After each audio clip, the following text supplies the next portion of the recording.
한때는 대문 앞이 손님들의 가마와 말들로 인산인해를 이루어 한양 아래. 이 진사댁 모르면 간첩이라는 말이 돌 정도로 위세가 당당했던 집안이었습니다. 그러나 영원할 것 같던 권력의 단꿈은 한순간의 정쟁으로 산산조각 났고 이제 남은 것은 담벼락마다 흉하게 피어오른 이끼와 바람이 불 때마다 비명을 지르며 흔들리는 깨진 기와뿐이었습니다. 명문가의 상징이던 소슬대문은 경첩이 사가 너덜거렸고 그 너머로 보이는 마당에는 잡초가 무성해 사람의 온기보다 황량한 죽음의 기운이 먼저 손님을 맞이했습니다. 이 진사의 외아들 이선비는 뼈만 남은 앙상한 손으로 낡은 붓을 쥐었습니다. 과거 시험에만 벌써 7번을 낙방했습니다. 이제는 글을 읽는 소리조차 가문의 수치처럼 들려 그는 밤마다 책장 넘기는 소리도 내지 못한 채 어둠 속에서 한숨만 내뱉었습니다. 장작 살 돈이 없어 냉골이 된 방 안에는 입김이 서리처럼 하얗게 서렸고 문틈으로 스며드는 칼바람은 그의 가난한 심장을 도려내는 듯 했습니다. 내 팔자가 정녕 이토록 기구하단 말인가. 조상님들 뵐 낯이 없구나. 그의 절망을 더욱 깊게 만드는 것은 부엌에서 들려오는 아내의 가느다란 흐느낌이었습니다. 명문가 규수로 자라 고생 한 번 몰랐던 아내는 이제 거칠어진 손으로 시든 시래기를 씻으며 끼니를 걱정하고 있었습니다. 자존심 하나로 버텨온 그였지만 텅 빈 쌀독과 병석에 누워 신음하는 아버지를 볼 때마다 그의 고결한 선비 정신은 비루한 욕망으로 변해갔습니다. 그러던 어느 날 저작거리의 어두운 구석에서 기이한 소문 하나가 독버섯처럼 피어올라 그의 귀에 닿았습니다.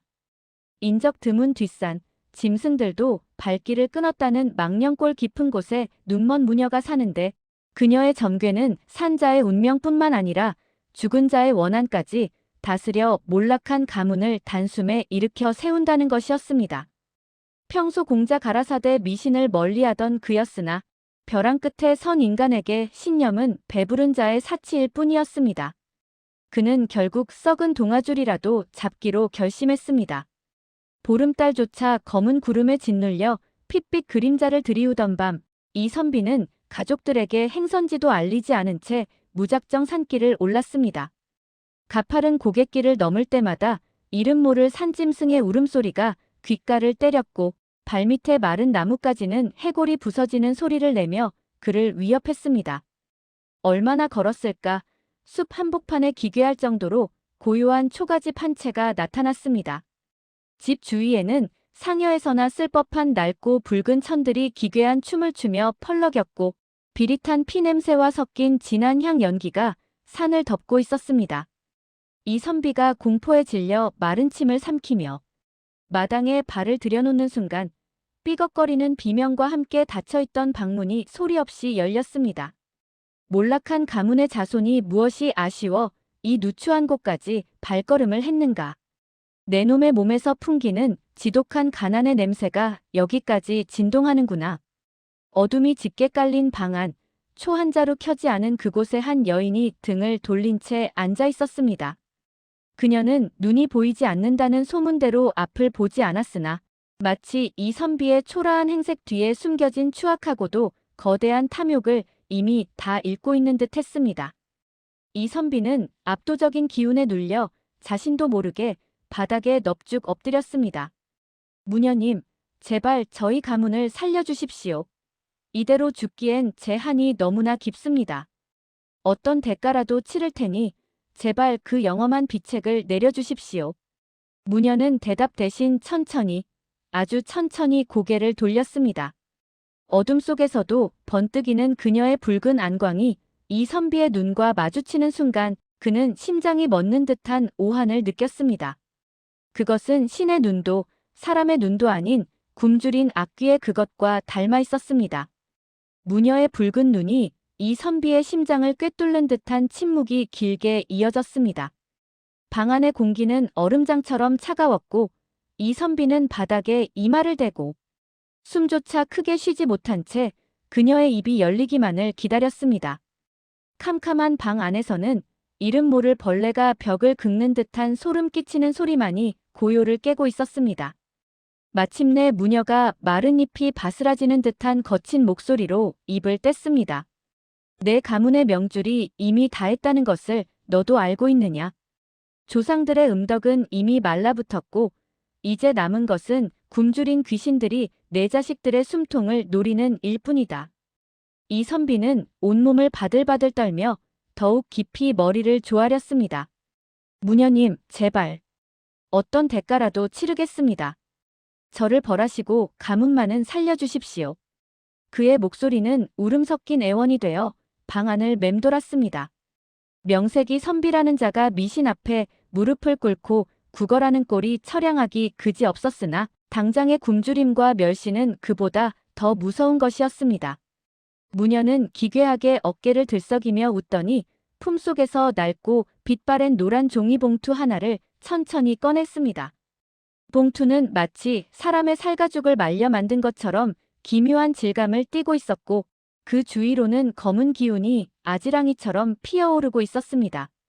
무녀의 손가락이 봉투 겉면을 훑을 때마다 마치 살아있는 생물의 비명 같은 환청이 들리는 듯 했습니다. 이 안에 내 놈이 그토록 갈구하는 복이 담겨 있다. 이것을 집안에서 가장 깊숙하고 은밀한 곳에 모셔두거라. 그러면 곧 곳간에는 쌀이 차고 병든 이는 일어날 것이며 가문의 이름이 다시금 사방에 떨쳐질 것이다. 이 선비가 홀린 듯 손을 뻗으려 하자 무녀가 날카로운 손톱으로 그의 손등을 사정없이 내리쳤습니다. 찰나의 통증과 함께 이 선비의 손등에 검붉은 자국이 남았습니다. 단, 명심하거라. 이것은 하늘의 복이 아니라 땅 아래의 금기를 빌려온 것이다. 보름달이 차올라 머리 꼭대기에 걸리는 그날 밤까지 이 봉투의 봉인을 절대 풀어서는 안 된다. 만약 호기심이나 탐욕을 이기지 못해 단 한치라도 봉투를 열어본다면 무녀는 이 선비의 귓가에 입술을 바짝 대고 서늘하게 속삭였습니다. 그 숨결에서는 무덤 속 흙냄새가 났습니다. 그날로 내 가문의 모든 산자는 죽은 자보다 못한 처지가 될 것이며 대대손손 피비린내 나는 저주 속에서 울부짖게 될 것이다. 금기를 깬 자의 최후는 오직 가문이 통째로 망하는 멸문지화뿐임을 명심하라. 이 선비는 공포 속에서도 노란 봉투를 마치 제 목숨줄인 양 소중히 품에 안았습니다. 무녀의 서슬 퍼런 경고보다는 당장 가문이 살아날 것이라는 눈먼 희망이 그의 이성을 마비시켰습니다. 그는 연신 머리를 조아리며 방을 물러나왔습니다. 등 뒤에서 들려오는 무녀의 소름 끼치는 웃음소리가 산 전체를 울리는 듯 했지만 그는 뒤도 돌아보지 않고 어두운 산길을 미친 듯이 달려 내려갔습니다. 품 안의 봉투가 마치 살아있는 심장처럼 불길하게 꿈틀대고 있다는 사실을 그는 애써 외면하며 어둠 속으로 사라졌습니다. 이 선비가 무녀에게 받은 노란 봉투를 안방 가장 깊숙한 곳, 대대로 가문의 문서를 보관해 오던 묵직한 괴짝 밑바닥에 숨긴 그날 밤부터 이 진사댁에는 인간의 상식으로는 도저히 설명할 수 없는 기적들이 물밀듯 밀려왔습니다. 가장 먼저 일어난 변화는 텅 비어 쥐들조차 발길을 끊었던 곳간이었습니다. 분명 어제까지만 해도 바닥에 흙먼지만이 가득하던 곳이었으나 다음날 아침 문을 열어보니 윤기가 자르르 흐르는 햅쌀 가마니들이 천장까지 빈틈없이 쌓여 있었습니다. 가마니마다 터져나올 듯 가득 찬 곡식들은 마치 방금 수확한 것처럼 싱싱한 냄새를 풍겼습니다. 어디 그뿐입니까? 수년째 중풍으로 자리에 누워 대소변조차 제 손으로 가리지 못하던 이 선비의 아버지가 어느 날 아침 기침 한 번에 가뿐히 자리를 털고 일어나 마당을 정정하게 거니는 모습은 마을 전체를 뒤흔든 경악스러운 소식이었습니다. 가문에는 잊혔던 웃음꽃이 피어났고 몰락했던 명문가의 위엄은 이전보다 더 찬란하게 빛나는 듯 했습니다. 하지만 집안에 재물이 쌓이고 웃음소리가 커질수록 담장 너머에서 불어오는 바람은 묘하게 뒤틀린 냉기를 품기 시작했습니다. 해가 저물고 사방이 칠흑 같은 어둠에 잠기면 안방, 문창지 너머로 정체 모를 그림자가 기이한 형상을 그리며 서성이는 소리가 들려왔습니다. 쓱, 쓱 하고 무언가 젖은 천이 바닥을 훑는 듯한 소리도 아니요. 짐승이 발톱으로 문틀을 긁는 듯한 소름 끼치는 소리였습니다. 이선비는 밤마다 지독한 가위에 눌려 몸부림쳤습니다. 꿈속에서 그는 항상 노란 봉투가 숨겨진 다락방 괴짝 앞에 서 있었고 그 안에서는 이제는 날 꺼내어라. 이 답답한 어둠에서 나를 해방해다오. 하는 가느다란 여인의 목소리가 애처로우면서도 날카롭게 들려왔습니다. 식은땀을 흘리며 깨어날 때마다 그는 봉투를 숨긴 방향에서 핏빛 안광이 번뜩이다 사라지는 환영을 보았습니다. 아내 역시 집안의 변화가 달갑지만은 않았습니다. 대감, 이상하옵니다. 곡식은 넘치고 아버님은 쾌차하셨으나 집안 구석구석에서 비릿한 피냄새와 이름 모를 여인의 분내심이 섞여납니다. 홍무녀가 준 그 봉투에 무서운 영혼이라도 깃든 것은 아니옵니까?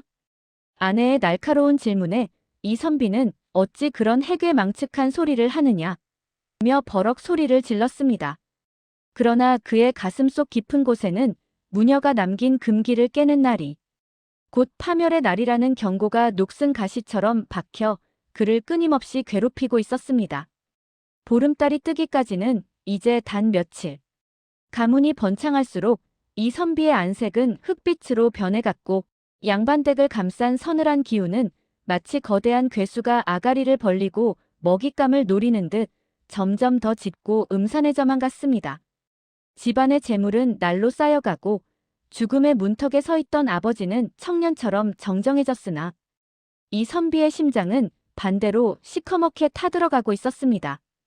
겉으로 보기엔 남부러울 것 없는 명문가의 재건이었지만 해가 지면 집안은 산자의 거처라기보다 거대한 무덤처럼 서늘한 정적에 잠겼습니다. 특히 밤마다 다락방 괴짝 쪽에서 들려오는 나를 꺼내달라는 환청과 기괴한 그림자의 움직임은 그의 이성을 낱낱이 갉아먹고 있었습니다. 하지만 정작 이선비를 파멸의 구렁텅이로 밀어넣은 것은 집안을 감싼 공포 그 자체가 아니라 가장 믿고 의지했던 아내의 급격한 변심이었습니다. 어느 날 밤 은은한 달빛이 창호지를 통해 방 안을 창백하게 비출 무렵이었습니다. 이선비의 아내가 평소와는 전혀 다른 기이할 정도로 유혹적인 자태로 그에게 다가왔습니다. 그녀의 눈빛에는 예전의 조신함 대신 뱀처럼 번뜩이는 탐욕의 빛이 서려 있었고 목소리는 마치 눅눅한 비단이 살갗을 훑는 듯 부드러우면서도 날카롭게 파고들었습니다. 대감, 이제 그만 고집을 꺾고 그 노란 봉투를 열어보는 것이 어떻겠사옵니까? 이미 우리 가문은 무녀의 신통력 덕에 천하를 얻은 듯 번창했사옵니다. 그런데 무엇이 그리 두려워 매일 밤 가위에 눌리며 신음하고 계신단 말씀입니까? 이선비는 아내의 말에 흠칫 놀라며 땀에 젖은 손을 저었습니다. 부인, 무녀가 분명히 경고하지 않았소. 보름달이 뜨기 전까지 봉투를 열면 가문이 통째로 망하는 멸문지화를 당할 것이라 했소. 이제 며칠만, 딱 사흘만 더 참으면 되는데 어찌 그런 위험천만한 소리를 하시오. 그러나 아내는 비웃듯 입꼬리를 기괴하게 올리며 이선비의 가슴팍에 얼굴을 묻었습니다. 그녀의 몸에선 분내 섞인 비릿한 향취가 났습니다. 무녀의 말은 그저 우리를 겁주어 평생 자신 앞에 무릎 꿇리려는 수작일 뿐입니다. 만약 그 봉투 안에 지금보다 더 큰 황금이나 정적들을 단숨에 제거할 비책이 들어있다면요? 미리 확인해서 우리가 그 힘을 온전히 다스리는 것이 진정으로 현명한 양반의 도리가 아니겠습니까? 지금 우리 집안을 떠도는 그 기분. 나쁜 소리들도 우리가 봉투의 주도권을 잡지 못해 저놈들에게 휘둘리고 있기 때문일지도 모릅니다. 아내의 목소리는 끊임없이 이선비의 귀를 통해 뇌 속으로 파고들었습니다. 그녀는 밤마다 이선비의 술잔에 독한 독주를 채우며 봉투 속에 숨겨진 영원불멸의 권력과 세상을 뒤흔들 부에 대해 속삭였습니다. 금기를 지키려던 선비의 고결한 의지는 아내의 집요한 부추김과 자신의 내면에 도사린 원초적인 탐욕 앞에서 조금씩 균열이 가기 시작했습니다. 부인의 말이 정말 맞는 것 같소. 우리가 그 힘을 숨기기만 해서 이토록 불안한 것일지도 모르겠소. 결국 이선비의 마음은 걷잡을 수 없이 흔들렸습니다. 보름달까지는 불과 사흘. 그 짧은 시간을 기다리지 못할 만큼 탐욕은 그의 영혼을 이미 잠식하고 있었습니다. 다락방 괴짝 속의 노란 봉투는 주인의 흔들리는 마음을 알아채기라도 한 듯 그날 밤 더욱 격렬하게 요동치며 집안 전체에 핏빛 향기를 내뿜기 시작했습니다. 약속된 보름달이 뜨기까지는 이제 단 하루만이 남았습니다. 하지만 이선비의 집안은 이미 인간의 인내심이 버틸 수 있는 한계를 넘어서고 있었습니다. 괴짝이 숨겨진 다락방에서는 이제 환청이 아닌 마치 짐승이 으르렁거리는 듯한 진동이 집안 전체를 울리고 있었고 아내의 눈동자는 이미 초점을 잃은 채 오로지 그 노란 봉투만을 갈구하는 광기로 번뜩였습니다. 대감, 오늘 밤이 옵니다. 보름달이 뜨기 직전이야말로 기운이 가장 강한 법. 하루 먼저 확인한다고 해서 무엇이 달라지겠습니까? 오히려 그 힘을 우리가 먼저 손에 넣어야 합니다. 아내의 목소리는 이제 사람의 것이라기보다 쇠그릇을 긁는 듯한 기괴한 소리로 변해 있었습니다. 이선비는 독한 술 기운과 아내의 집요한 부추김, 그리고 가슴속에서 요동치는 탐욕에 완전히 굴복하고 말았습니다. 그는 홀린 듯한 발걸음으로 다락방을 향해 올랐습니다.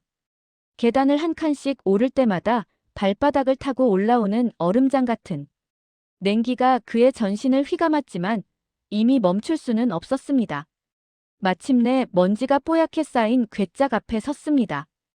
이선비가 떨리는 손으로 괴짝을 열자 그 안에서 기이한 빛을 내뿜던 노란 봉투가 모습을 드러냈습니다. 봉투는 마치 살아있는 심장처럼 불규칙하게 고동치고 있었고 무녀가 발라놓았던 봉이는 검게 타들어가며 연기를 내뿜고 있었습니다. 드디어 내 손에 이선비의 손가락이 봉투의 입구에 닿았습니다. 그 순간 집안의 모든 촛불이 일제히 꺼지며 사방이 칠흑 같은 어둠에 잠겼습니다. 밖에서는 갑자기 불어닥친 돌풍이 문창지를 찢어발기며 비명을 질렀고 마당에서는 짐승들의 울음소리가 천지를 진동했습니다.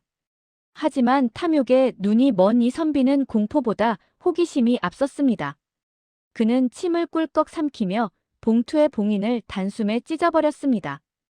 찌잉 마이너스. 봉투가 갈라지는 소리는 고요한 밤의 정적을 깨는 파멸의 비명과도 같았습니다. 봉투가 열리자마자 그 안에서 뿜어져 나온 것은 황금도 비책도 아니었습니다. 썩은 냄새를 풍기는 시커먼 연기와 함께 핏빛으로 젖은 여인의 긴 머리카락 뭉치가 쏟아져 나왔습니다. 그리고 그 머리카락 끝에는 붉은 글씨로 오늘 밤 내가 너의 가문을 취하러 가마라고 적힌 저주의 부적이 매달려 있었습니다. 이게 무엇이란 말이냐? 이선비가 경악하며 봉투를 내던지려 했으나 쏟아져 나온 머리카락은 이미 살아있는 뱀처럼 그의 팔을 휘감기 시작했습니다. 동시에 닫혀있던 다락방 문이 거세게 열리며 어둠 속에서 무녀의 비웃음 소리가 천둥처럼 울려 퍼졌습니다. 금기를 깬 대가 멸문지화의 서막이 마침내 열린 것이었습니다. 봉투가 갈라지는 소리는 단순한 종이의 찢어짐이 아니었습니다. 그것은 산 자의 세계와 죽은 자의 세계를 가로막고 있던 마지막 빗장이 부서지는 소리였으며 이선비의 가문을 지탱하던 헛된 희망이 산산조각 나는 파멸의 신호탄이었습니다. 봉투가 찢어지는 찰나 다락방 안의 모든 공기는 마치 거대한 구멍 속으로 빨려 들어가듯 진공 상태가 되었고 그 빈자리를 메운 것은 지옥의 밑바닥에서나 올라올 법한 지독한 악취와 뼛속까지 시리게 만드는 냉기였습니다. 이게 어찌 된 일이냐? 금덩이는 어디 있고 어찌 이런 해괴망측한 것들이. 이선비의 손에서 쏟아져 나온 것은 그가 꿈꿨던 황금도 가문의 영광을 되찾아줄 비책도 아니었습니다. 그것은 수십 년 동안 무덤 속에서 썩지도 못한 채 원한을 머금은 듯 축축하고 비릿한 냄새를 풍기는 여인의 검은 머리카락 뭉치였습니다. 머리카락은 끝도 없이 봉투 안에서 밀려나왔고 마치 살아있는 짐승처럼 꿈틀거리며 이선비의 손가락과 손목을 순식간에 휘감았습니다. 이선비가 경악하며 손을 흔들어 그것을 떼어내려 했으나 머리카락은 갈고리처럼 그의 살가죽을 파고들었습니다. 머리카락 뭉치 사이에서 툭 떨어진 것은 핏빛으로 젖은 누런 부적이었습니다. 그 위에는 정갈한 서체 대신 마치 인간의 손톱으로 피를 찍어 바닥을 긁어쓴 듯한 기괴한 글씨가 적혀 있었습니다. 탐욕의 눈먼 자가 기어이 금기를 가르니 오늘 밤 내놈 가문의 모든 숨결을 제물로 거두리라. 글귀를 읽는 이 선비의 눈동자가 공포로 거세게 떨렸습니다. 그 순간 등 뒤에서 히히 하는 낮고 소름 끼치는 웃음소리가 들려왔습니다. 소리가 나는 곳을 향해 고개를 돌린 이 선비는 더 큰 절망을 마주했습니다. 아까까지만 해도 매혹적인 몸짓으로 자신을 유혹하며 봉투를 열라고 부추기던 아내가 이제는 인간이라고는 믿기지 않는 기괴한 형상으로 서 있었습니다. 아내의 고개는 옆으로 기괴하게 꺾여 있었고 번뜩이던 탐욕의 눈동자는 뒤집혀 흰자위만 남은 채 실핏줄이 터져 있었습니다. 찢어진 입술 사이로는 검은 피가 울컥거리며 쏟아졌고 그녀의 목소리는 아내의 목소리가 아닌 산골짜기에서 들었던 그 눈먼 무녀의 음산한 목소리와 수십 명의 귀신이 한데 섞인 듯한 다중의 소리로 울려 퍼졌습니다. 대감, 어찌 그리 성급하셨사옵니까? 하루만 더 참으셨으면 곱게 죽었을 것을.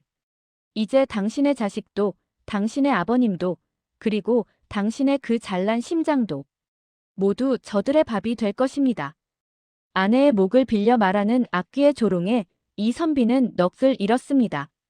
다락방 바닥은 이제 봉투에서 쏟아져 나온 머리카락과 검은 진흙 같은 원혼의 그림자들로 가득 차올랐고 그들은 마치 굶주린 아귀처럼 이선비의 다리부터 차례로 잠식해 들어왔습니다. 창밖으로는 마침내 보름달을 앞둔 달빛이 구름에 가려 핏빛으로 변해가고 있었고 아래층에서는 잠에서 깨어난 식구들이 자신들을 덮치는 그림자를 보고 내지르는 비명소리가 하나둘 들려오기 시작했습니다. 이선비는 자신이 제 손으로 사랑하는 가족의 숨통을 끊고 파멸의 문을 열었음을 깨달았지만 이미 돌이키기엔 너무 늦은 시간이었습니다. 다락방에서 시작된 파멸의 기운은 거대한 파도처럼 순식간에 양반댁 전체를 집어삼켰습니다. 이선비의 비명이 채 끝나기도 전 집안의 모든 문은 누군가 밖에서 못질이라도 한 듯 쾅, 쾅 소리를 내며 일제히 닫혔습니다. 촛불은 이미 꺼졌고 오직 창호지 문 너머로 스며드는 핏빛 달빛만이 이 생지옥의 현장을 비추고 있었습니다. 사람 살려. 거기 누구 없느냐. 안방에서 들려오는 이 선비 아버지의 비명은 곧 기괴한 꺽꺽거림으로 변했습니다. 무녀의 비책 덕분에 정정해졌다 믿었던 아버지는 사실 살아난 것이 아니었습니다. 그는 봉투의 봉인이 풀리는 순간 그동안 빌려온 생명력을 통째로 저당 잡힌 채 온몸의 뼈가 뒤틀리며 괴물로 변해가고 있었습니다. 그는 눈에 보이는 모든 것을 공격하기 시작했고 그가 휘두르는 지팡이는 이제 사람을 때려잡는 흉기가 되었습니다. 더욱 끔찍한 것은 집안을 가득 채운 환각이었습니다. 봉투에서 쏟아져 나온 검은 머리카락과 원혼의 그림자들은 살아남은 자들의 눈과 귀를 가렸습니다. 종들은 서로를 집안에 침입한 도적으로 착각해 낫과 곡괭이를 휘둘렀고 오랫동안 함께 해온 동료들의 목을 서슴지 않고 베었습니다. 어둠 속에서 번뜩이는 안광을 피해 도망치던 이들은 자신이 밟고 있는 것이 마루인지 아니면 이미 죽어나간 동료의 시신인지조차 분간하지 못했습니다. 마당에서는 이 선비가 기르던 말과 개들이 미친 듯이 울부짖으며 자신의 목을 물어뜯거나 담벼락에 머리를 아가 죽어갔습니다. 기와 지붕 위에는 정체 모를 그림자들이 앉아 이 참혹한 광경을 지켜보며 까르르 비웃음을 흘려보냈습니다. 다락방에 갇힌 이 선비는 이 모든 소리를 고스란히 듣고 있었습니다. 아내였던 것, 아니 이제는 형체조차 알아볼 수 없이 일그러진 악귀가 그의 눈앞에서 서서히 다가왔습니다. 보십시오, 대감. 당신이 그토록 원하던 가문의 부흥이 이토록 뜨겁지 않습니까? 조상님들도 자식들도 모두 피로 하나가 되었으니 이보다 더한 영광이 어디 있겠습니까? 아내의 목소리를 빌린 악귀는 이 선비의 턱을 움켜쥐고 강제로 창밖을 보게 했습니다. 마당은 이미 피바다가 되어 달빛을 반사하고 있었고 그곳에는 자신이 그토록 아꼈던 아들이 종들의 낫에 베어 차갑게 식어가는 모습이 보였습니다. 이 선비는 절규하려 했으나 목구멍까지 차오른 검은 머리카락이 그의 목소리를 앗아갔습니다. 가문을 살리려 잡았던 마지막 동아줄은 사실 가문의 목을 죄는 올감이었습니다. 양반댁의 화려한 위용은 이제 피비린내 진동하는 도살장으로 변해 보름달 전야의 어둠 속으로 서서히 침잠해갔습니다. 보름달이 하늘의 정점에 걸리자 집안을 가득 채웠던 비명과 살육의 소리가 거짓말처럼 잦아들었습니다.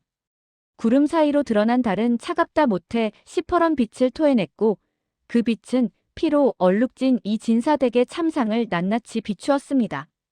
다락방의 이 선비는 이제 비명조차 지를 수 없는 상태였습니다. 그의 온몸을 칭칭 감았던 검은 머리카락들은 서서히 그의 피부 아래로 파고들어 혈관과 하나가 되었고 그의 눈동자는 공포를 넘어선 끝에 아무런 감정도 담지 못한 채 텅 비어버렸습니다. 그는 자신의 가족과 가문이 어떻게 무너졌는지 똑똑히 지켜보았으나 그 마음은 이미 산산조각 나버렸습니다. 이제 모든 것이 제자리를 찾았구나. 어둠 속에서 무녀가 천천히 걸어 나왔습니다. 그녀는 산 위에서 보았던 늙고 초라한 모습이 아니었습니다. 봉투 속에 담겼던 원혼들의 생명력을 빨아들인 듯 그녀의 피부는 탄력을 되찾았고 눈빛은 기괴한 생기로 가득 차 있었습니다. 그녀는 바닥에 널브러진 노란 봉투의 잔해를 발로 툭 치며 이 선비를 내려다보았습니다. 금기를 깬 대가는 달콤하더냐? 인간의 탐욕은 언제나 내가 쳐놓은 덫에 제 발로 걸어 들어오지. 덕분에 굶주렸던 나의 아이들이 오랜만에 포식을 했구나. 무녀가 손가락을 튕기자 이 선비의 몸을 감싸고 있던 머리카락들이 일제히 그를 괴짝 속으로 끌어당기기 시작했습니다. 이 선비는 마지막 힘을 다해 손을 뻗었으나 그의 손이 닿은 곳은 싸늘하게 식어버린 아내의 시신이었습니다. 아내의 얼굴은 고통으로 일그러진 채 굳어 있었고 그 눈에는 마지막 순간까지 버리지 못한 탐욕의 잔해만이 흐릿하게 남아 있었습니다. 다음 날 아침 마을 사람들이 이 진사댁을 찾았을 때 그곳에는 아무런 생명의 흔적도 없었습니다. 대문은 굳게 닫혀 있었고 담장 너머로는 오직 지독한 썩은 냄새만이 진동할 뿐이었습니다. 관가에서 포졸들이 들이닥쳐 문을 부수고 들어갔을 때 그들이 발견한 것은 피로 씻긴 마당과 텅 빈 방들이었습니다. 사람들은 사라졌고 오직 안방 다락방의 낡은 궤짝만이 덩그러니 놓여 있었습니다. 궤짝 안에는 사람의 형상을 닮은 기괴한 돌덩어리 하나가 노란 종이 조각들에 쌓여 있었는데 그 돌의 표면은 마치 누군가 고통 속에서 울부짖는 얼굴처럼 보였다고 합니다. 그날 이후 마을에는 보름달이 뜨는 밤마다 폐허가 된 이 진사댁에서 여인의 흐느낌과 종이를 찢는 듯한 소름 끼치는 소리가 들려온다는 괴담이 돌기 시작했습니다. 탐욕으로 일구려 했던 가문의 영광은 그렇게 노란 봉투 속의 저주와 함께 영원히 어둠 속으로 매몰되었습니다. 재밌게 보셨다면 구독, 좋아요 눌러주세요.